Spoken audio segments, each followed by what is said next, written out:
Alright, we got this pan-end motor mocked up with two different heads. We got the 65 head with the shovel head intake valves and the sunk seats for high lift cam. And then the other head over here is stock 49 with the stock valves, stock diameter, stock length, and put in like normal. We got two different rocker arms on here. We got welded up rocker arms, fixed geometry, and then back here we got another welded up one without a lash cap, and over here we got a genuine stock rocker arm with a lash cap. So we got all kinds of variables we're looking at here for what these things do when we spin them through. So we're going to start with this one here on the front, which is the pan 65 number. So let's see, I'll blow that thing in. And we can see how this one works here on the intake. As we rotate it.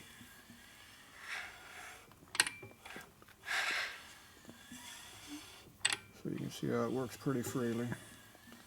Okay, here. Now you do the camera there and hold it in there so it doesn't wobble like me holding it. Let me see what you got on there. I think I get in straight on so you can see it. Right there. I flip the damn trigger there. Alright, hold it right there steady. And you can see how it sweeps across there pretty good. Right there is good, and the last little bit it does a little scrubbing at the very tip. That's the stock rocker. I'm sure that's the exhaust valve, so that's the stock exhaust and a stock rocker. Okay, go over to the intake over here. Okay, pull back just a little bit, right there. And this one, there we go.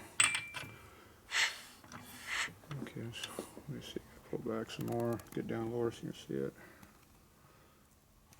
Pull back there a little bit, too close. Right there. Get the rocker arm so you can see where the pivot is. Okay, there we go. Okay, now this one here has got the welded up tip with the shovel and intake valve in it.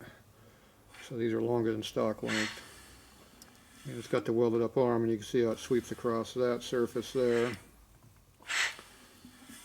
It's not as good as if we had the stock arm with the cap on it, but it's close. Okay, now let's go to the back cylinder. Okay, find the valve, yeah. Pull back, there we go. Okay, a little bit right there. Okay, this is the stock valves with the welded up arms. You can see how, let's see, drop down a little bit on the angle so you can see the wear like this. You get straight in on it. Okay, come a little bit. Right about there. Get both valves. Okay, now we're going to make this one work. And you see how that one just sweeps perfectly across the head there. And these have about 3/16 of welding on these things. Higher than stock to make them do this. Okay, let's look at the other cylinder. I mean the other valve. That's the exhaust valve. Okay, let's see. Let's turn the camera a little bit. Here, stand up.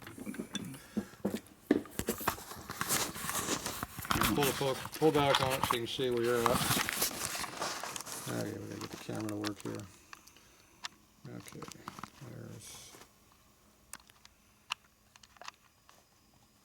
pull on a little bit, right about there. Get the pivot so you hold the pivot in toward me. Then you hold the pivot. Pivot's over here. Okay. That way you get both things you can look at. Okay. Put it down. And we'll pull back just a tick. There we go. Okay, and this is the exhaust. Oh, it's already opened. Okay, now you watch this one, how it pivots. It sweeps real nice also. Just like the intake was doing. And it's got the same amount of weld on it, so see how much it off. It's pretty darn far off in the rocker geometry because that's about hat lift right there. And that is supposed to be up here in the center. You can see it's down toward the middle.